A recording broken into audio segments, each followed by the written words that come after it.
বিদেশ অনেক কষ্ট, এই কথাটা কইলো তুমি বুঝদা না ভাইয়া, অনেক কষ্ট, এটা কইলো তুমি বুঝদা না, এটা কইতে তো 1 মিনিট লাগছে, আর অনেক কষ্ট।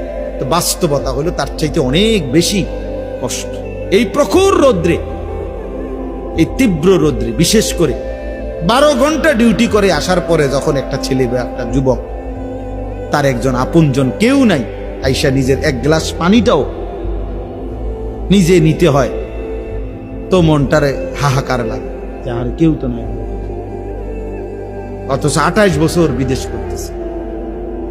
এক ছেলে দেখা হইলো লাস্টের দিকে, ওই আমার দেখে জড়ায় ধরে কাঁদতেছে। আমি বললাম, বাবা তুমি আজ কতদিন হয়েছে আইসো?